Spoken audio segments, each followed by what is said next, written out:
వైజాగ్లో నాకేమన్నా ఇల్లు దొరుకుతుందా చూడండి, స్టడీ చేయండి అని చెప్పి స్టడీ చేస్తే వాళ్ళకంట ఆ బీచ్ రోడ్లో వెళ్తూ ఉంటే అరే ఇక్కడ భలే ఇల్లు దొరికిందే, ఇది ముఖ్యమంత్రి గారికి బాగుంటుంది అని చెప్పి వాళ్ళకి తెలిస్తే వాళ్ళందరూ సూచించారంట.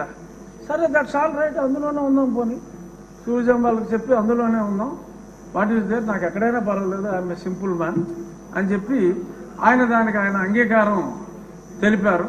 ఆ తెలిపిన తర్వాత కూడా మళ్ళీ హైకోర్టులో ముందు నుంచి చెప్తున్నాం సార్, ఇప్పుడు ఇల్లు అఫీషియల్గా ఓకే చేశాడు, ఇప్పుడైనా సరే చర్యలు తీసుకోండి అంటే కోర్టు వారు అసలు మా రూల్స్ వైలేట్ చేస్తే ఏ క్షణంలోనైనా మేము ఆర్డర్స్ ఇస్తాము, డిస్మాంట్లింగ్ ఆర్డర్స్ ఇస్తాము, మీరేం వరీ కావక్కర్లేదన్నారు. ఇప్పుడు దాకా ఆ మ్యాటర్ రాలేదు, ఎలక్షన్ వచ్చింది, ఆయన వెళ్ళిపోయాడు. సో ఇప్పుడు ఆ ప్రాపర్టీ, ఎందుకంటే ఆయన అంటే డిస్ట్రక్షన్తో మొదలుపెట్టారు. నాకు తెలిసి గౌరవనీయులైన ముఖ్యమంత్రి గారు ఈయనంతా కన్స్ట్రక్షన్ బేస్డ్ యాక్టివిస్ట్, అతను డిస్ట్రక్షన్ బేస్డ్. సో కాబట్టి ఒక 500 కోట్లు ప్రజలను దుర్వినియోగం చేశారు, శిక్షించాలి అని చెప్పి మా విష్ణుకుమార్ రాజు గారు గట్టిగా చెప్పారు. కానీ కొన్ని వేల కోట్లు రకరకాల ఇష్యూస్లో దుర్వినియోగం అయినాయి. ఈ 500 కోట్ల వలన అతను అలరయ్యి ఒక మంచి ప్రభుత్వం రావడానికి దోహదం చేశాడు. కాబట్టి అంటే నెగిటివిటీలో పాజిటివిటీ వెతుక్కోవటం. సో అంచేత 500 కోట్లు ఖర్చు పెట్టి ఆయన కట్టుకున్నది ఇల్లు కాదు, ఆయన రాజకీయ సమాధి కట్టుకున్నాడని చెప్పి భావిస్తూ 500 కోట్లని మనం క్షమించేయచ్చు, చూడవలసిన వాటి మీద ఎలా అధ్యయనం చేయాలో చూడాలని. Perhaps this is my last speech.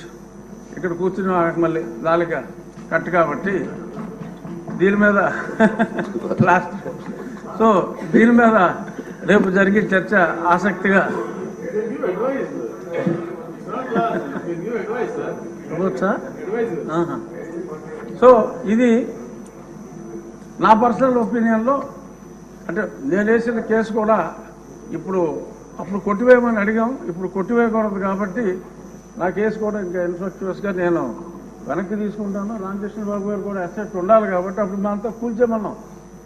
అంటే ఇంత దారుణం అనేది తెలియదు. 500 కోట్లు ఖర్చు పెట్టారు కాబట్టి అది రాష్ట్ర అసెట్గా భావించి దాన్ని తెలివిగా, అంటే ఒక వ్యక్తి కాంక్ష ఈ రకంగా ఉంది అని చెప్పి ప్రజలకి మరి ఏదో టికెట్ ఇచ్చినా కూడా మాదిరిగా రికవర్ అవుతుంది, అద్దెకిస్తే ఏమి రావు, 7 గదులు.